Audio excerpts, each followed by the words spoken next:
अस्सलाम वालेकुम। आज हम बात करेंगे ब्लड प्रेशर की। अगर आपका ब्लड प्रेशर सपोज़ करो 170/110 है, यानी 170 सिस्टोलिक ब्लड प्रेशर है और 110 डायस्टोलिक ब्लड प्रेशर आपको सडनली पता चला है, तो इसको एक चीज़ आपने करनी है विद वन सिंपल थिंग। आप इसको कैसे कम कर सकते हैं टू से 120/80, जो कि आइडियल ब्लड प्रेशर होना चाहिए। तो इस वीडियो में हम बात करेंगे। मैं आपको एक चीज़ बताऊंगा, ऑब्वियसली वीडियो के एंड में बताऊंगा। उससे पहले थोड़ा सा बताऊंगा कि कौन कौन सी चीज़ें जिससे ब्लड प्रेशर को थोड़ा सा कम किया जा सकता है। लेकिन हमने करना है 170/120 से 120/80, यानी नॉर्मल ब्लड प्रेशर। तो आपको पता है बहुत सारी लाइफस्टाइल मॉडिफिकेशंस हैं, दवाइयों के बगैर ब्लड प्रेशर कम करने के तरीके हैं। वो ब्लड प्रेशर कम कर सकते हैं, लेकिन 170 से 120 नहीं करेंगे। वो मैक्सिमम भी इफ़ेक्ट होता है तो 5 to 10 मिलीमीटर ऑफ मर्करी का इफ़ेक्ट होता है। जैसे अगर आप एक्सरसाइज करते हैं तो उससे 5 से 10 डिग्री कम हो सकता है। अगर आप नमक का इस्तेमाल कम करते हैं, आप सॉल्ट इनटेक या sodium intake 2 to 3 gram per day पे ले आते हैं, तो उससे भी आपका 10 के degree of millimetre of mercury कम हो जाएगा। लेकिन 170 से 160 तो हो जाएगा, 120 नहीं होगा। तो वो फिर हम क्या कर सकते हैं उसके लिए। इसी तरह से अगर आपका वज़न ज़्यादा है, आपका 10 किलो वज़न ज़्यादा है, आप 3 महीने लगा के 5 किलो कम कर लेते हैं तो आपका ब्लड प्रेशर कम हो जाएगा। लेकिन अगेन इतना नहीं कम होगा, 5, 10 या मैक्सिमम 15 डिग्री मिलीमीटर तक, डिपेंडिंग अपॉन कि कितना आपने ब्लड प्रेशर जो है ना, वो अपना वेट कम किया, आपका ब्लड प्रेशर कम होगा। तो ये सारी जो लाइफस्टाइल मॉडिफिकेशन है, दवाइयों के बगैर करने के तरीके हैं, वो 5 से 10 डिग्री का फ़र्क डालते हैं। इसी तरह से मैंने कई वीडियोस बनाई हैं डैश डाइट पे, जो डाइट जिसमें ज़्यादा फल और सब्जियां आप ज़्यादा इस्तेमाल करते हैं, प्रोसेस्ड फूड इस्तेमाल नहीं करते, चिकनाई वाली चीज़ें इस्तेमाल नहीं करते। अगर डेयरी प्रोडक्ट्स भी करते हैं तो लो फैट वाली करते हैं। बेसिकली नमक कम लेना है, प्रोसेस्ड फूड कम लेनी है, फ्राइड फूड कम लेनी है, सैचुरेटेड फैट वाले खाने कम लेने हैं, नमक कम इस्तेमाल करना है, ज़्यादा फ्रेश फल सब्जियां खानी है। तो ये इसको डैश डाइट कहते हैं।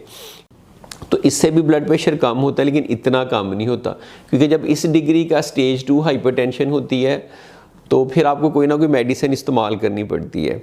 लेकिन अगेन दवाइयों की बात बता देता हूँ। आप कहेंगे जी हम इसको शुरू कर देते हैं, मेटोप्रोलॉल शुरू कर लेते हैं, या टेनोलॉल शुरू कर लेते हैं, या कार्वेडोलॉल बीटा ब्लॉकर शुरू कर लेते हैं। कर लें, नहीं होगा। 5, 10, 15 डिग्री का, 20 डिग्री का फ़र्क पड़ जाएगा। लेकिन आपका तो 170 से 110 आपने कैसे, या 120 कैसे लाना है। तो अगर बीटा ब्लॉकर शुरू करेंगे नहीं होगा।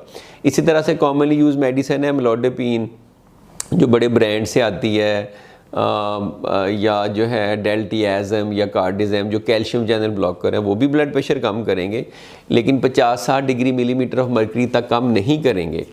आप कहते हैं जी ठीक है, हम वेलसार्टन यूज़ करते हैं या नेलाप्रिल यूज़ करते हैं, बड़ी इफ़ेक्टिव दवाइयाँ हैं, ठीक है, वो भी कम करेंगी। लेकिन कोई भी ब्लड प्रेशर की दवाई अपनी मैक्सिमम डोज पे भी 20 से 30 मिलीमीटर ऑफ मर्करी से ज़्यादा ब्लड प्रेशर कम नहीं करेगी। तो फिर वो क्या चीज़ है। कोई कह सकता है कि जी डायूरेटिक, हाइड्रोक्लोरोथायाजाइड या फुरुसामाइड, पानी जिस्म से ज़्यादा निकालेंगे उससे ब्लड प्रेशर कम होगा। हो जाएगा, लेकिन वो भी इतना नहीं होगा। तो व्हाट इज़ वन थिंग, क्योंकि वीडियो का थंबनेल था कि एक चीज़ आपने करनी है और ब्लड प्रेशर आपका बिल्कुल नॉर्मल हो जाना चाहिए। वो एक चीज़ क्या है? तो वो एक चीज़ मैं आपको बताता हूँ। उसमें आप सारी ये चीज़ें करेंगे जो हमने डिस्कस की हैं। नमक भी कम इस्तेमाल करेंगे, डाइट भी करेंगे, डैश डाइट भी लेंगे, आप एक्सरसाइज भी करेंगे, वेट लॉस, थोड़ा थोड़ा सारी चीज़ें फ़र्क डालेंगी, लेकिन ये टाइम लगेगा। आपने जब इतना ज़्यादा ब्लड प्रेशर होता है तो डेंजरस होता है, स्ट्रोक हो सकता है, फालज हो सकता है, तो आपने फौरी तौर पे कम करना होता है। फौरी तौर से मुराद है कि 24 से 48 घंटों के अंदर अंदर you want to have it under control. तो उसमें आप एक गोली इस्तेमाल करेंगे, 1 पिल, एक टैबलेट। अब आप, मैंने सारी बताई हैं बड़े बड़े ग्रुप्स, लेकिन वो मैंने बताया कि वो नहीं कम करेंगी। तो वो एक पिल क्या है? वो बेसिकली एक गोली आप ऐसी इस्तेमाल करेंगे जिसमें मुख्तलिफ ब्लड प्रेशर की दवाइयों का कॉम्बिनेशन होगा। सिंगल पिल फॉर्म में टैबलेट आप एक ही लेंगे, लेकिन उसमें आइडियली एक कैल्शियम चैनल ब्लॉकर होगा जैसे एमलोडापिन है, एक एंजियोटेंसिन रिसेप्टर ब्लॉकर होगा जैसे वेलसार्टन है, लोसार्टन है, और एक डायूरेटिक होगा। ये मैं नहीं कह रहा, ये अमेरिकन हार्ट एसोसिएशन की रिकमेंडेशन है कि इस तरह के केसेस में एक ब्लड प्रेशर मेडिकेशन का आप कॉम्बिनेशन यूज़ करें जिसमें इन तीनों ग्रुप की एक दवाइयाँ हो। जब तीनों 10 से 15 डिग्री कम करेंगी तो आपका ब्लड प्रेशर 170 से 120 पे आ जाएगा। और दूसरा इसका एडवांटेज क्या होगा कि कंप्लायंस होगी, आप वो दवाई लेते रहेंगे क्योंकि अपन एक टैबलेट लेनी है।